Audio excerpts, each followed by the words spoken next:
As part of your process of creating your file hierarchy structure and organizing your data, I'm going to give you an example of how I create my executive folders with my annual information. So, for example, here is my Master Books 2024 folder.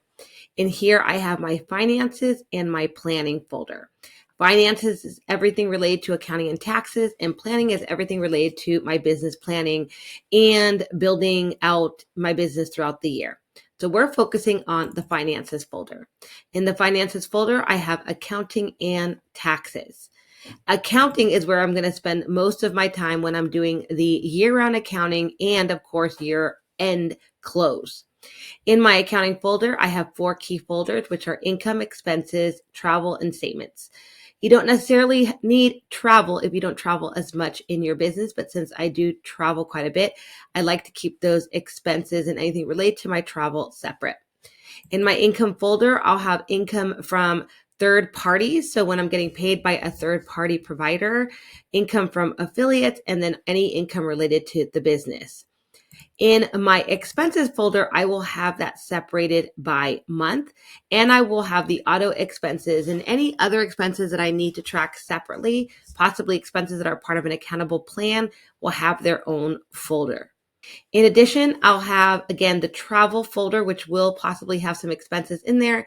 And then I have my statements folder. This is where I'm going to save all of the source documents that are related to these items here: income, expenses, and travel. So in my statements folder, I'll have all of my accounts I have for my business. I have my income account, my operations account, my tax and savings account, and my Visa credit card account. In each one of these folders, I will go ahead and save all of the statements throughout the year, and I'll put them in each folder.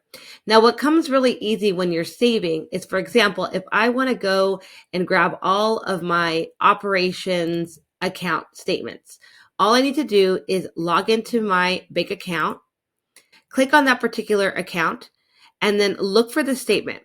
At that point, all I need to do is download, and it will automatically connect to my Google Drive in this example. And then I usually don't even change the information because it clearly tells me that this is a September statement. If you can see, it's 09/30/2024, and it's 6280, which I know is my income account.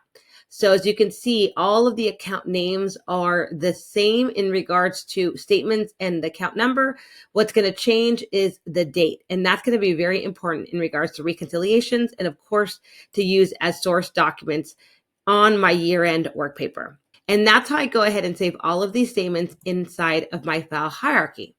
Now it's time for you to build out yours.